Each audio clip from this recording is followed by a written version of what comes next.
Oh, let's get to the third movie. The Prisoner of Azkaban. Yeah. Oh, we come back. My favorite in the series, I think. Overall? I think so. Oh, man. Rewatch it, I think Prisoner of Azkaban might be my favorite. I have to say. So, we start the movie again at the fucking... Why are you so mad about the Dursleys? Cause, man, I hate them. They should all die. He should have already died from a heart attack because he's fat and ugly. I hate. Okay. I had no trauma in the past of a bad family. My family's great. They really are. So yeah, I just hate to see what families mistreat like certain like family members. I don't like that. I just never like that. But anyways, past trauma aside, yeah, it does seem like it triggers you. something in you is like triggered by it. I'm not triggered at all. You get really. You're like, we gotta get man. Fast forward this part. Anyways, man. fuck this. Okay. So, wait, how does he get out? He just leaves this time. So right? he just fucks up because there's like some visiting aunt there or something. Oh, she's talking shit about, she's talking shit about his mom or whatever, his parents. And he blows her up like a fucking balloon. Basically kills her. And she floats out to God knows where. But you never see her again. I'm assuming she's dead, I think they said something about where she landed. Okay, they did say something about where she landed, either in the book or in the movie or both. I can't remember, but I remember reading that. Let's just assume she's dead. I think. Let's just think she's dead. I mean, the book don't count if you didn't read the book. It doesn't count. She's I think dead. they said it in the movie. All right. I could be wrong, but I think they said she landed somewhere because they think they said it was like miles from where she was, and they went to go find her. So he goes to stay with the Weasleys, right? No, where does he go? He gets in trouble, I think. Right, this is the Potter privilege moment. Because this is Potter privilege. Potter privilege alert. He gets like, after he does that, he just kind of like fucks off and he gets on that weird double decker bus. Oh yeah, that takes him up. It takes him to the Leaky Cauldron in Hogsmeade, which is like it's like right next to the school, like the village there. And what's his name? Fudge. Cornelius Fudge. I just watched the recap. That's the only reason why I know that. The Minister of Magic is there. Yeah. And he's like, it's like the government. It's fine, Harry. Yeah, forget it, man. Privilege. Forget it. Let me... the scar? Okay, you're good. Pass by. Yeah. Got the scar. That's literally all he needs. Yeah, just to be the chosen one. Yeah. So anyway, Potter privilege. Potter privilege. He gets off scot-free and then... yeah, I can't remember what happens between that and him going to the school. How does he get to the school from there?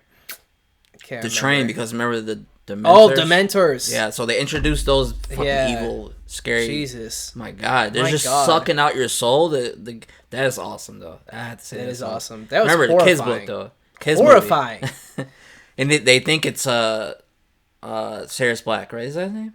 Well, Sirius Black. Yeah, he escaped. So he escaped Azkaban. So the Dementors are looking for him. Yeah, and they're looking for him everywhere, like on the train or whatever. And I think they're close to Harry Potter because they think he might have something against Harry Potter because Sirius Black was like the guy who sold out his parents. Yeah. Allegedly. So he's just a bad man. Bad man. And he never gets redeemed. Yeah. Ever. In the rest of the movies. Yeah. End of review. Anyways. See you in the next dimension. Who is the next dark arts teacher? Because he's introduced. This one. Ramus? Oh my God. All right. So this is a trope I hate. Where they name a person after their thing, whatever their thing is. So this guy's name is Remus Lupin. So just so you know, in like Roman mythology, Remus and Romulus are two brothers who were like the founders of Rome, and they were like when they were younger, they were sent out into the wild, and they survived by breastfeeding from a wolf. Essentially, they were like raised by a wolf. Oh, and that has no connection to this movie. And his last name Lupin is like Canis Lupus, the Latin name for a wolf. So I wonder if this dude there's no connection is anything to do with wolves at all. Good thing that doesn't happen in this No. movie. Anyways, so he's a werewolf. And he's the new teacher.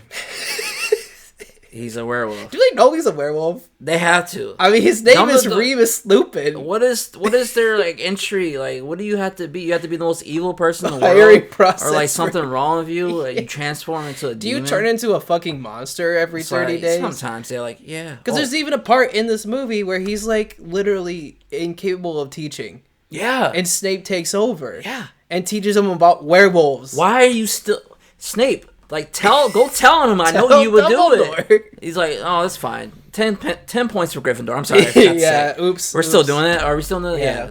It's like, they did nothing. No, still. If Harry Potter's there. He's there. All right. 10 points to Gryffindor. So, yeah, so he's, he's not actually a bad guy. No, he's a good guy. Yeah. Yeah, he's a good guy. Just got some serious anger issues, we could call it. Yeah. Yeah. I'll be angry too. A serious disease. So. That changes his consciousness. Yeah. So, he's a werewolf. So, yeah, why would you hire this guy? Anyway, Remus Lupin, Wolfman, works at the school now. What else happens in the Prisoner of Azkaban? So, Harry gets this map, the Marauders map, which shows him about that. Yeah, where people are, and he sees like Sirius on the map, and also this guy Peter Pettigrew, and he learns a little bit more about Peter Pettigrew and the whole thing. How does he learn about that? I think from like the invisibility cloak, right? He was like listening to Cornelius Fudge talk about something with Sirius Black. Learns that Sirius essentially sold out his parents to be murdered to Voldemort, and that he killed Peter Pettigrew, right? I love the rest of the way that this movie plays out. Like from here on out, it gets so fucking good. Like when this is essentially like the climax starts like 40 minutes before the end of the movie because they end up going back in time, right? Yeah. Change it. I love that. So like the whole thing begins with like the climax begins with like this Buckbeak, the hippogriff that Hagrid has, who attacked Malfoy earlier in the movie. Course. Because Malfoy's an idiot. They're gonna kill it. So like the Potter trio, they go down to talk to Hagrid about it before he gets killed, and essentially the rest of the story plays out from there because they're not supposed to be near Hagrid's thing or something at that time, so they go and hide. And when they do hide, what happens? Why do they leave from there? See, it's kind of confusing at I this can't point. remember. You got to really pay attention. That's why I don't really remember what's going on. But there is a part from there on that they're like walking back and they see a fucking dog, and it's Sirius Black. Yeah, like, it's a lot going on in this movie. He grabs Ron, drags him into a fucking like hole in the ground that leads him back to the Leaky Cauldron in Hogsmeade, and then in there, like they confront him, and Sirius is kind of like, Lupin shows up, and Lupin's like, no, Sirius isn't the guy. He's not bad, even though he looks like a fucking psychopath right now. He does look like... He looks like shit. Yeah. And then the craziest part of this movie is that Peter Pettigrew has been Ron's rat. The whole time. The whole fucking time? Yeah. That is so fucking weird. Yeah. He's like living with this kid. Like, why didn't you just like not do that? I don't understand why he did that. Why does he have to be the pet? Hiding. You know, it's hiding. No one's ever gonna think he's alive if he's just a fucking rat. I guess they are feeding him, taking care of him. That's weird. Yeah. He looks like a fucking rat though. He does. Yeah. So it was him the whole time. It was him who sold out. Yeah, it's a nice twist. Lily and James to Voldemort and not Sirius. It was a cool twist. Yeah. And then so they kind of like, okay, whatever, that's all good. We're gonna head out now, mosey on out, and then full moon. So Remus Lupin, the werewolf? Whoa, he's been a werewolf this whole time. I had Get out of here. Major unpredictable plot twist happens where he's a werewolf and turns into one, and he kind of like gets into an altercation with Sirius or whatever, who's trying to stop him because he can't really control what he's doing. And is about to murder Harry Potter and his friends. It's really great. Kids movie. Yeah, and then like a lot happens. There's like an altercation, and then in the woods, the Dementors, because they've been skulking around, are outside. They do that sometimes. Yeah, and they find Sirius. They're like, oh, finally found the guy. We're gonna fucking kill him. Yes. So they basically start sucking out his and Harry's soul, and someone comes to save him. And they don't know who it is. Someone used to expect a Patronum to save Harry and Sirius, and they don't know who it is. Because like they can't see him, and then we find out later that it was Harry the whole time. It was Harry the whole time. Because Hermione, who's been like able to go to multiple classes at the same time this whole throughout year, the movie, they do that really well. They kind of just like, it's like what is the point of this? And they make it important, which I liked. But she has this time turner that allows her to go back in time. So she goes back in time, and they basically like see themselves. I think it's called closed loop time travel. And if I'm wrong, put the right answer up here. Okay. Whatever it is I'm thinking of. But what it is where it's like whatever happens always happened, like Back to the Future. So like it's not multiple selves. Yeah, not multiple timelines. So if Marty goes back in time and Back to the Future, he sees Marty. Every time it's the same occurrence. Exactly. They do the same thing in Prisoner of Azkaban, and I loved that. I love the way they did that. I love time travel. Yeah. This is a great trope. It's hard to do right, like you're saying, but they do it right in this movie. I think they do. Yeah, it's not too crazy. It's pretty understandable. Yeah, and it was a cool twist because I didn't see it coming. When I was a kid, I was like, what is this? And then like it's like, whoa, all that little stuff, like someone made a noise. That was Hermione distracting Hermione. It's fucking crazy. That is cool. As a kid, it was kind of mind blowing to me. Yeah. And I thought it was still like watching it back was done really, really well. It was. Yeah. It was. It made sense and you could follow it. And yeah. Turns out really well then. Yeah. And anyway, so they end up saving Sirius because they can go back in time and like kind of prevent his death by freeing him at the right moment and everything. And Buckbeak. So they give Buckbeak to Sirius and he rides him off into the moonlight, and it was a beautiful ending. And this is the only one that Voldemort is not in some capacity. If you think about it. Yeah. Like every other movie, every other book, like Voldemort's the main antagonist. I mean, he's talked about, but he's not the main antagonist. There's like, they're trying to get him. It's like moving the plot along. Like this is necessary to get him, back. Yeah, exactly. So. And I thought it was a really good way of doing that too, and kind of just like taking a break from the typical. Oh, I'm gonna try to murder you at school again, Harry. Still a very dangerous school, but it is. It's just the teacher this time. Yeah. This time it's just the teacher's a werewolf, so you can forgive him. Right. Yeah, it happens to the best of us. You know? And they knew. They fucking knew. They definitely knew. There's no way they didn't know. His name is Remus Lupin. It's in his name. Maybe Dumbledore doesn't know about that. Oh my god. He's a fucking werewolf. Anyways, so for me, you love this movie. This is your favorite movie. This is my favorite movie in the series, I think. I just loved all the time travel shit. I think they do it so well. They do. I have to agree with you. I think the story is really contained. I don't think it's too, it's not too world-buildy or whatever. It's very much just, very direct. I like the way that it's shot. It's very dark. This one, compared to the last one, but it doesn't feel like it's completely lost the magic either. But yeah, so I definitely think this is my favorite of the series overall. Rewatching it, this is my favorite.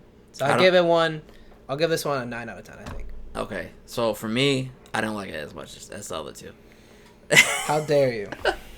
For me, How dare you disagree with me on anything? So, the main reason is Sirius Black. He's such an inconsequential character, I think, in the grand scheme of things. In the movies, let's say he is. Okay, see, look, we're not movies. We're talking about just forget about the books. It becomes a bigger deal in the books, but definitely in the movies, he doesn't seem like a big deal. Yeah. And this whole movie is about him, and then he's actually a good guy. He's a big deal. Yeah. But they free him. And then later on, in the next movie, he's not really in it. He's, talking to the... Barely. Yeah. And then, the movie after that, what happens. Yeah. So, that's why it doesn't carry as much weight to me in this movie. Because if it was, somebody more important, maybe Dumbledore or somebody that's has, more importance throughout the whole entire story. Already established. Yeah. So, I feel like it doesn't have that much... I think the only real weight it has is because he's Harry's only relative, really. Yeah. Because everyone else, he's not even really his relative. He's his godfather, but it's the closest thing he has to family. Yeah. That's why. And he actually doesn't treat him like shit. Yeah. I didn't think about that. And the reason why I guess I don't care about that because I don't really care about Harry Potter. Honestly, I don't give a fuck about him. He's right there. I'm sorry. Oh, it's just. It's I don't 50 care. points taken away from Slytherin for saying that. I guess I'm Slytherin. You're evil. I'm evil. Okay. If you don't like Harry Potter, you're fucking Slytherin. I thought it was Ravenclaw. I'd be Murderer, forgettable. terrorist. Murder. Okay, forgettable. Anyways. Ravenclaw are forgettable, right? Hufflepuff? Oh, I'm sorry. First off, there are no main Hufflepuff characters. No one cares about them. Wait, what about Luna Lovegood is Ravenclaw. Okay. Well, Batman. Which one is Batman? Batman. Yeah, Batman. Oh, I'm sorry, Edward. Edward Scissorhands. I'm not used to him being Batman yet. He's Batman. I only right. do it because the. What was your rating for Prisoner of Azkaban so we can talk about Batman? I don't want to talk about. Just say the rating. Say the number. It's a 7, man. You give it a 7? Yes. It's that low. The only good thing about it is the time travel. They do it really well. Okay. Oh my God. But if what they're time traveling for, it's just this is inconsequential. preferred dimension Civil War. Hey man, look, we got disagree sometimes.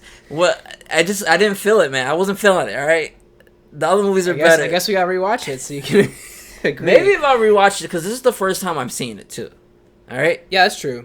Yeah, it's the first time I'm seeing it, and you know what's funny? I like self-contained stories, but I gotta say I love Voldemort in these movies. Voldemort is great. I think fucking great. Ralph Fiennes plays him great when he becomes Voldemort, and yeah, we'll talk about that very soon. See, I love him in these movies, and yeah. I actually, you see it, and then he's not really a part of it. I like it. I like him in the movies. Yeah, he's creepy. And once he shows up, it's like a big deal. Mm-hmm. Yeah, it's a good movie, but I like the other two before this more. I'd rather rewatch that. Those are really they're good, mm-hmm. and they're different. And this is like my type of movie though. I don't understand why I don't like it as much. I guess you're just I think because of the Sirius Black, he just not. I think you're just an idiot. I mean, I don't know what else to say. I just don't care about Sirius Black, man. The guy, he's just serious. He's just another. He's just another character in his movies. Gary any man. Gary, man. So yeah, 7 out of 10. 9. Whoa. It's a 9. It's a 9 out of 10 movie for me. You mean 9.5 because that's your favorite, right? I'm not saying it needs to be better. I think it's the same range as Chamber of Secrets, but I do like it more. I'll give it a 9.25 if you really want me to. Thank you. All right, that makes me feel better. Doing the 2.25. 6.8. I'm sorry. I apologize. Anyways. Whoa.